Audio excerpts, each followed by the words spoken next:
Marcel Fratzscher joins us now. He heads up the German Institute for Economic Research. Economists say that the Cypriot economy could contract by 10% or more in the years ahead.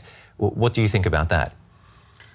It's very hard to predict how exactly the Cypriot economy will evolve. I think if you look at Greece, it contracted by close to 20% over the last couple of years.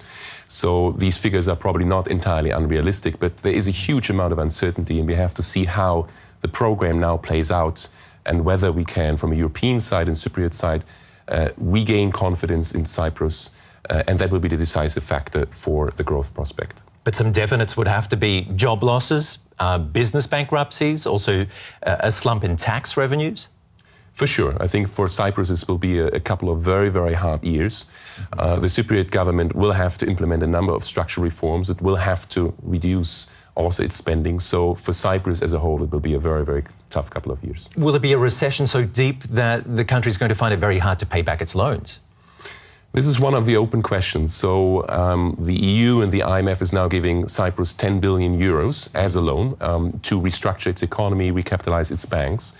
There is a big amount of uncertainty whether this 10 billion will be enough. And the last week has shown that we have created a lot of turmoil, a lot of loss in confidence. So there is indeed a real risk that the 10 billion might not be enough to solve the problem. And the conditions of the bailout, what's your opinion on that?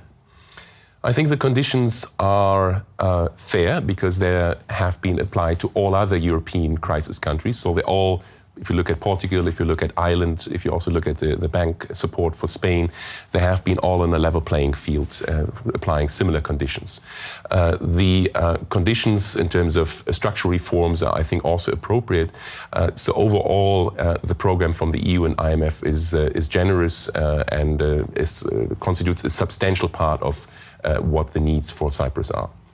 So what are the chances of what we've seen in Cyprus, though, this taxing of depositors, of that catching on to become a European model that's used for other countries that are struggling economically?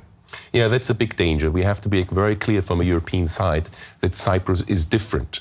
Okay. Because the owners of the banks were not big enough to really be able to finance the debt cut, the haircut alone, so we needed to have the depositors. But for European politicians, it will be crucial to clarify for the rest of Europe, Cyprus is unique. This will not apply to any other countries in order to prevent contagion, so the domino effect going to other countries. Okay, Mr. Fratzscher, we'll return to you in a moment.